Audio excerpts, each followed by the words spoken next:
네, 안녕하세요. 이번 2025년 성경어학원에서 정신요고 1학년을 담당하게 된 이가을 강사라고 합니다. 일단 저는 지금 앞에 띄워놓은 PPT처럼 고려대학교 영어교육과를 전공한 그 강사이고요. 특히 실력적인 면에서는 절대 걱정 안 하셔도 될 만큼 철저한 수업 준비를 하는 타입입니다. 치밀하게 정신요고 내신을 분석하고 그 분석한 데이터를 바탕으로 맞춤 자료를 제공할 예정이기 때문에 적극적으로 그리고 굉장히 애정을 담아 학생들을 이번 2025년 1학기 내신 지도하도록 하겠습니다. 밑에 보이시는 것처럼 이게 현재 저의 시간표인데요. 먼저 프리 내신이라는 시간표는 조금 제가 뒤에 가서 설명을 드릴 텐데, 프리 내신은 일단 2월 28일과 3월 7일 금요일날 5시 30분 수업 한 타임이 있고, 다음에 전체적인 1학기 중간고사 시간 타입으로는 금요일 똑같이 시간 변동 없이 5시 30분에서 9시 30분 수업이 있습니다. 그래서 해당 시간이 제 시간표이니 한번 봐주시면 좋을 것 같고, 프리내신으로 시작을 하게 되면 그 다음 1학기 전체 시간표도 동일하기 때문에 학생들이 어떤 시간 효율성에 있어서는 늘 해당 타임 고정해둔다고 봐주시면 좋을 것 같습니다. 그러면 이제 제가 설명드릴 부분은요, 이 정신요고는 어떤 학교이고 또 어떻게 내신을 준비해야 되는지에 관한 내용이라고 봐주시면 좋을 것 같습니다. 참고로 정신요고는 이미 이제 배정된 친구들은 알다시피 송파구에 위치한 사립학교입니다. 여학생들로 구성되어 있고 학생들이 굉장히 성실하고 또 꼼꼼하게 공부를 하는 타입이라고 봐주시면 될 것 같습니다. 참고로 지금 보이시다시피 저 노란색 M, 메트로로 표시된 구간이 저희 성경어학원의 위치라서 강만 하나 건너서 오게 되면은 아이들이 또 이 버스 오면서 내신도 들어가는 어떤 내용의 단어 암기나 공부하면서 오게 되니 교통의 편리성도 무시하실 수 없다라고 좀 말씀을 덧붙이고 싶습니다. 두 번째로 좀 알려드릴 거는, 그렇다면 이 정신요고의 지난 3년의 1학년 학생 수 추이인데요. 현재 지금 2024년을 보게 되면은 학급수는 11개이고 전체 인원수는 291명입니다. 이렇게 됐을 때 학급 1인당 인원수를 26명이라고 말씀드릴 수 있을 것 같은데요. 이렇게 되다 보면은 결국 여학교인 만큼 아이들이 굉장히 성실하지만 이 내신에서 치열한 내신 싸움에서 살아남기 위해서는 마지막에 디테일까지 놓치지 않음이 필요하다라고 말씀드릴 수 있을 것 같습니다. 정신요고가 매년 이제 중간고사, 기말고사 점수를 합산하게 되면 등급컷이 달라지지만 30점이라는 에버리지 값을 놓고 봤을 때 1등급 컷이 에버리지 값으로 29, 2등급 컷이 27, 3등급 컷이 25점이라고 말씀드릴 수 있습니다. 이렇게 됐을 때 정말로 치열하게 한 문제만 틀려도 등급이 바뀔 수 있는 리스크가 있기 때문에 학생들이 마지막 정말 끝까지 디테일함을 놓지 않고 공부하는 게 내신에서 필요하다라고 알아두시면 좋을 것 같습니다. 이렇게 됐을 때 그렇다면 정신요고의 내신 피지컬, 그러니 아이들이 꼭 길러야 되는 3가지의 특징은 무엇이냐? 1번 어휘력이라고 말씀드릴 수 있을 것 같습니다. 정신요고는 단어 부교재가 굉장히 중점적으로 출제되는 학교입니다. 따라서 그 시험 범위에 해당되는 부분을 굉장히 꼼꼼하게 암기해야 되지만 그 암기하는 걸 바탕으로 다양한 어휘 문제들도 대처해야 되기 때문에 성실성까지 요구되는 거죠. 두 번째, 정신요고는 영작 문제가, 다시 말해 서술형 문제가 꽤나 어렵게 나옵니다. 가장 기본으로 영작 배열하는 것부터 복잡한 부분을 통영작하는 심화 버전까지 출제되기 때문에 저 두 번째의 별표친 영작력 파트를 절대 간과할 수 없는 거죠. 다음 세 번째, 객관식 유형은 물론 다양하게 출제되나 특히 수능형에서 학생들이 킬러 유형으로 뽑는 추론 문제, 요약 문제, 문장 삽입과 순서 배열 등이 위주로 출제됩니다. 그래서 이 3가지가 고루고루 갖춰져야지만 정신요고에 처음 입학하는 학생들도 첫 영어 내신을 어렵지 않게 딜할 수 있다라고 설명드릴 수 있을 것 같네요. 그렇다면은 작년 이제 시험 범위는 어땠는지 지난 3개년간의 시험 범위를 한번 보시면 좋을 것 같습니다. 기본적으로 1번 교과서가 들어가고요. 다음에 2번 부교재가 말씀드린 꼭 단어를 중점적으로 출제되는 학교라 부교재인 능률복화 어원편이 들어갔으며, 세 번째 독해 부교재가 들어갈 때도 있으나 보시다시피 작년에는 출제되지 않았습니다. 하지만 재작년 2023년에는 올림포스 EBS 교재가 1에서 5과까지 출제된 적이 있었고요. 단 작년에는 이 올림포스가 출제되지 않는 대신 추가 프린트가 출제가 되었습니다. 개수는 2개 정도인데요. A4 기준으로 앞뒤 꽉 차게 2페이지에서 3페이지 정도가 추가 프린트의 양이라고 보시면 되는데, 그 길이도 굉장히 길며 지문 자체도 학술지의 일부이기 때문에 굉장히 고난도 지문이라 말씀드릴 수 있을 것 같습니다. 때에 따라서는 보이시다시피 모의고사도 출제가 되기 때문에 사실 학생들이 꼭 교과서, 다음에 부교재 단어, 다음 세 번째 추가로 진행되는 독해 지문까지 크게 세 파트는 꼭 제대로 숙지가 된 상태에서 시험에 들어가야 된다라고 보시면 될 것 같네요. 참고로 특징은 교과서가 매년 바뀐다는 것입니다. 그래서 지금 총 3년의 추이를 보시면 능률량, 금성체, 다라곤, 기무로 다양했기 때문에 올해도 마찬가지로 바뀌는 교과서가 확정되면 빠르게 트렌드에 맞춰서 시험 대비를 해야 되겠네요. 그렇다면 시험 이 출제 비중인데요. 과연 세 가지 이 전체 범위가 어떻게 출제됐는지의 그 비중을 보시면 사실 3개년 전부 다 굉장히 균일하게 출제됨을 보고 계실 겁니다.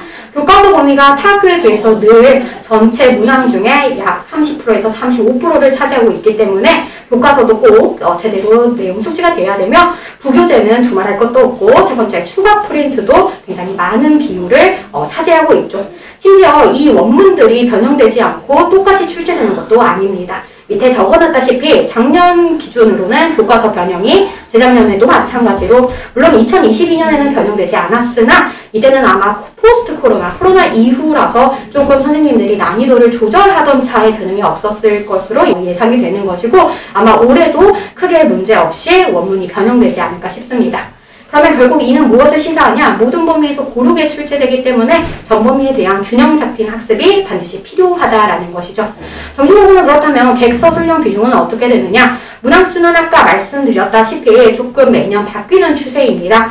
총 보통 32문항에서 35문항 정도를 왔다 갔다 하는데요.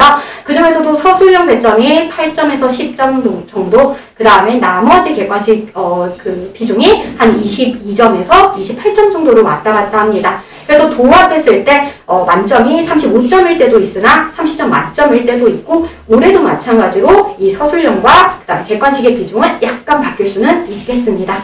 그렇다면 이제 출제, 그러니까 문제 출제된 것들 중에 유형별의 비중은 어떠냐? 아까 제가 어휘를 굉장히 강조드렸을 텐데요.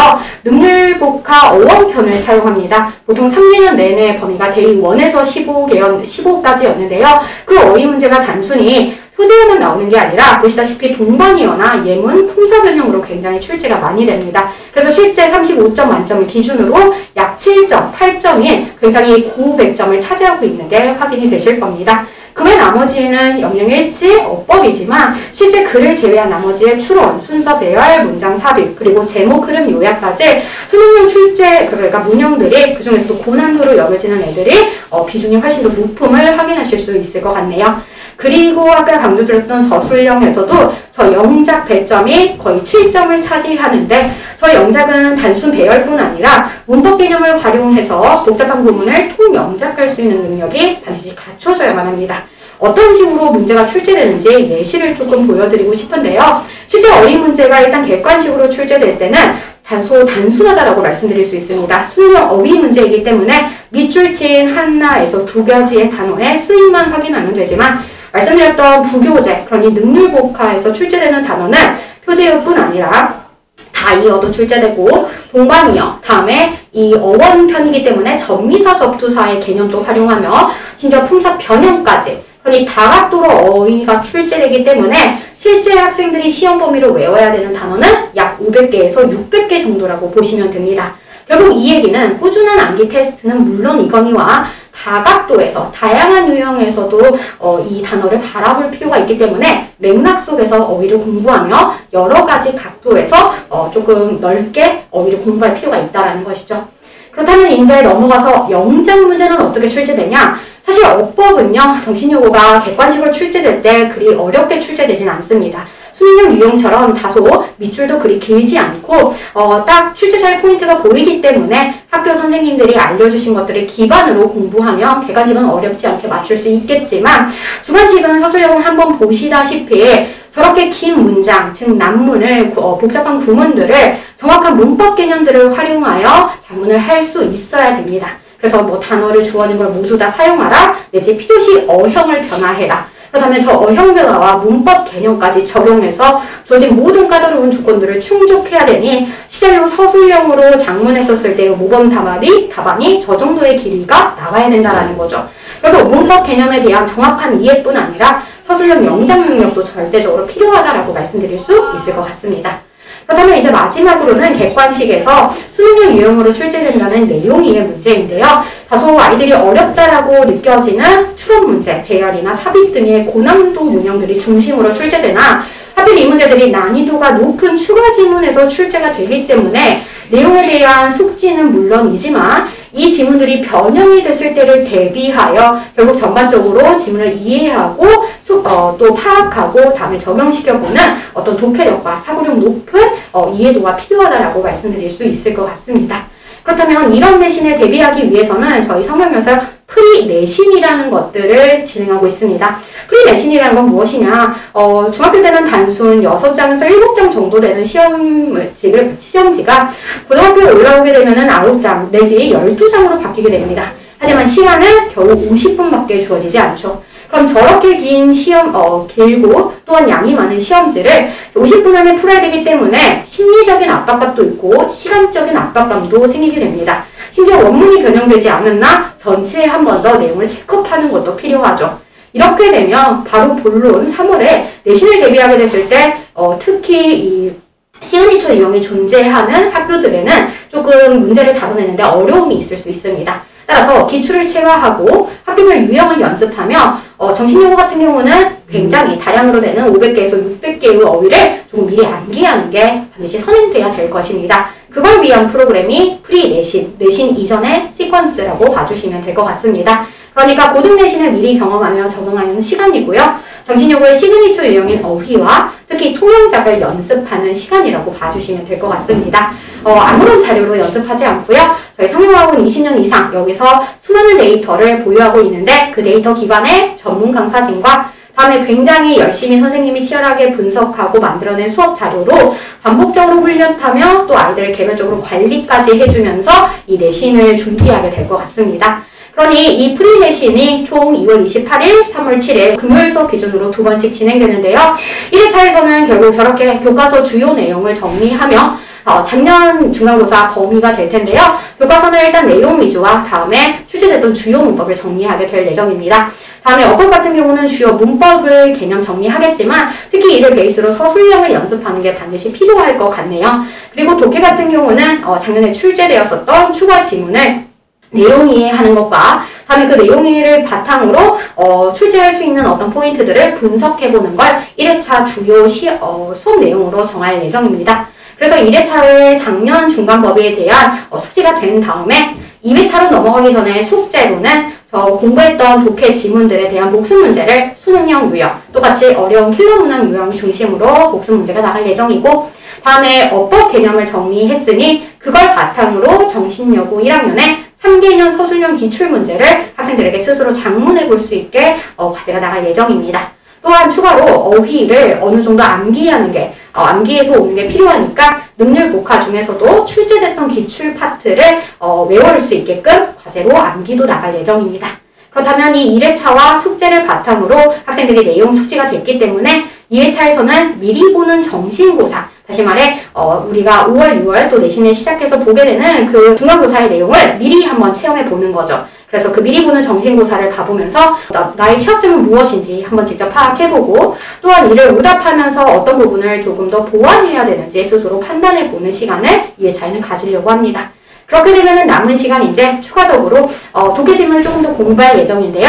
마찬가지 기출로 출제됐던 지문들에 대한 내용 분석과 이해를 기반으로 어휘도 또한 학습을 어느 정도 따로 공부하는 면이 필요한데 학생들이 사실 어휘는 끊임없이 시간을 투자하고 외우는 것도 맞지만 조금 더 효율적으로 공부하기 위해서는 어휘 학습에서도 팁이 필요합니다. 특히 어원편이라서 접두사, 접미사로 좀 더 규칙성이 정해져 있기 때문에 글을 바탕으로 했을 때 어떻게 해야 좀 더 효율적으로 빨리 어휘를 공부할 수 있는지 학생들과 수업 시간에 다뤄볼 예정입니다.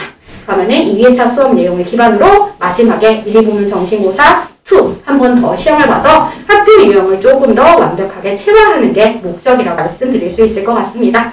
그래서 이렇게 정신요구의 특성을 아셨으면 저희 성경에서 어떻게 대비할지도 조금 더 들어보시면 좋을 것 같은데요.